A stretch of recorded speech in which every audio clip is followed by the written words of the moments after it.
योग हमारी ज़िंदगी जीने का एक तरीका है। योग हमें परमेश्वर से जोड़ता है।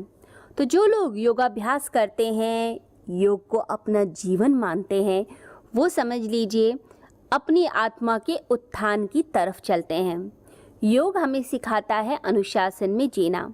अगर हम पतंजलि योग सूत्र की तरफ देखते हैं तो पतंजलि योग सूत्र में जो शुरुआत होती है वो होती है अथ योग अनुशासनम। तो जो अनुशासन में रहेंगे, डिसिप्लिन में रहेंगे, वो समझ लीजिए योग के मार्ग पे चलते हैं।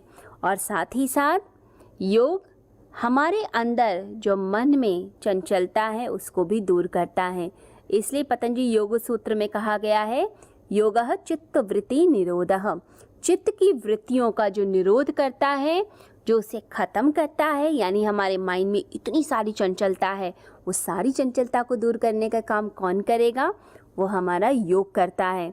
तो योग के द्वारा हम अपनी चंचलता को कम करते हैं और साथ ही साथ समता लेकर आता है योग। समत्वम योग उच्यते। तो समता यानी बैलेंस। देखिए, जहाँ भी हम बैलेंस छोड़ते हैं लाइफ में, वहीं हमारी लाइफ में प्रॉब्लम आती है। जब हम कुछ भी अति करते हैं, एक्सेस ऑफ एक्सरसाइज, ये भी अति है।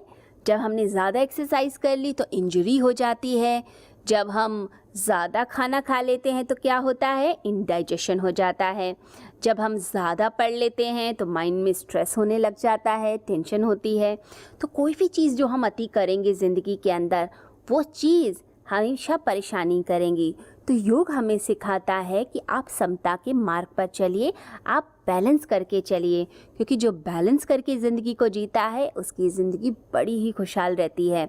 तो योग हमारी ज़िंदगी को खुशियों से भरना जानता है, एक हैप्पीनेस लेकर आता है। देखिए, इटर्नल हैप्पीनेस सभी प्राप्त करना चाहते हैं और योग हमें इटर्नल हैप्पीनेस की तरफ ले जाता है। एक ऐसी हैप्पीनेस, एक ऐसी खुशी, एक ऐसा ब्लिस जो हम हमेशा से चाहते थे। संसार की चीज़ें कुछ देर के लिए होती हैं, परंतु कोई एक ऐसी चीज़ है जो हमेशा हमारे साथ रहेगी और हमेशा हमें ब्लेस करेगी, हमें हैप्पी रखेगी। तो वह चीज़ हमें योग से प्राप्त होती है।